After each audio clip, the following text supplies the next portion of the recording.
Today in Agronomy on KFIL AM 1060 with Pioneer Field Agronomist Allie Wise and Josh Schaffner. Here's Josh and Allie.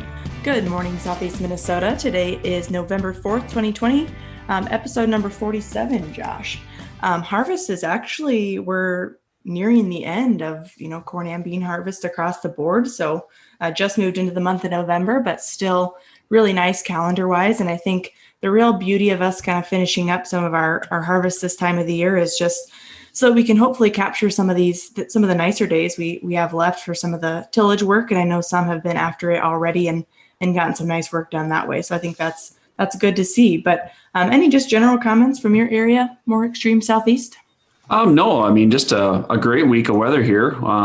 We kind of had this little mini blast of winter in October, which was a little unexpected. But yeah, just a great week and kind of looking at, the nice weather that we've been encountering here the first half of the week. It looks like we'll continue maybe through Sunday or so. And I think everyone's kind of motivated to really push through this good weather. And, corn's getting pretty dry and probably actually going to drop moisture a little bit this week again, which a lot of times you get to November, that doesn't happen very often, but we kind of got a really nice stretch here, which I think will dry it down. And I guess the only big watch out, Allie, corn is getting pretty dry. We had quite a bit of wind over the weekend.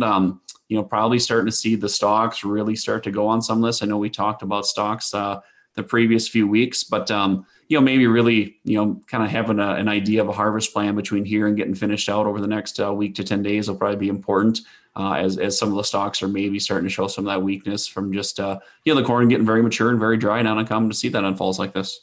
Yeah, kind of like you said, now's the time where maybe you're shifting around your harvest order just a little bit. It was hard to really clearly define that harvest order a little earlier on, just being as dry as we were. We didn't see maybe as much stock degradation as early as we might have in the past. But regardless, just keep an eye on that and let us know how we can help from that arena. But I was just going to give a quick overview, Josh.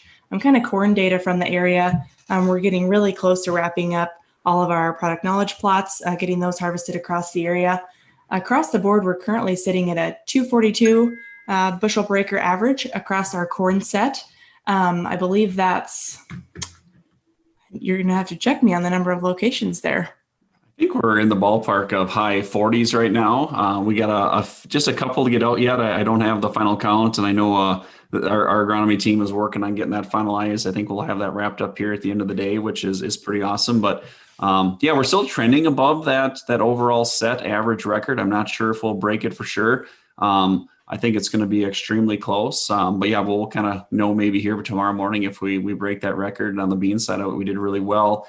Allie, we kind of had an exciting year. A lot of, in our trials, especially for Pioneer, we launched quite a few new products across Southeast Minnesota. We also kind of had our biggest commercial volume launch of Chrome. And, I think as we kind of get through the data here and start looking at it, Allie, I think Chrome and some of the new hybrids is probably, maybe been as exciting as anything we've dealt with here in the last, maybe 5-10 years here for Pioneer. Yeah. And I think before we maybe dig into, like you said, newer products slash Chrome being new for us, very exciting things across the board. But I think some are still, just trying to get their head wrap around what is Chrome. So I think just quickly maybe walking through that, if that's all right. So Chrome products, they are a molecular stack. So you have your same utilities as what you'd experience in our AMXT version. So both fully traded options for your corn on corn acres. But the way that we're, inserting this into our plant is a much more efficient way. So you just look back to, in the past, maybe a lesser traded version held a little bit more yield. And when we converted those over to a fully traded option, they maybe left a little something to be desired, whether that be agronomically or on the yield side of things. But with Chrome, the way that we're able to convert our products into that fully traded option, it's just a very efficient manner. It allows us to utilize more of our germplasm pool, which allows us to bring you, more newer products in a more efficient and consistent manner. Anything else you'd add there?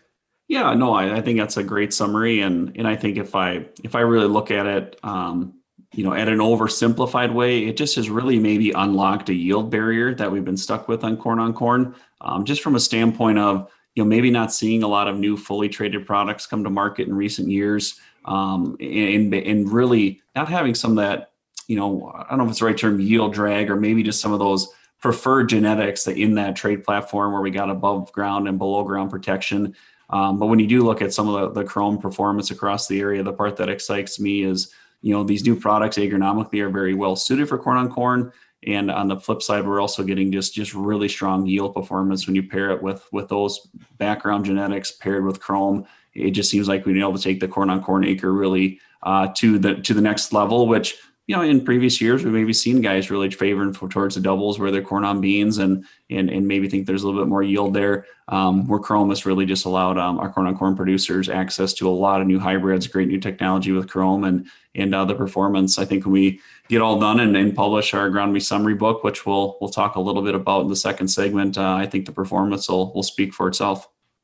Yeah, and like you said, this will be included in our agronomy summary book, and we do plan to hit on that a little bit more in segment 2. But specifically, I think it's nice to just hone in on, we did have 3 locations, 2 of which had heavy rootworm feeding and some other agronomic, things out of our control come through this season, and just really impressed with the way these products handled themselves across some of those tougher environments. So I think it'll be nice for everyone to experience across those acres if they haven't already. Back from break, we'll talk a little bit more about what's to come.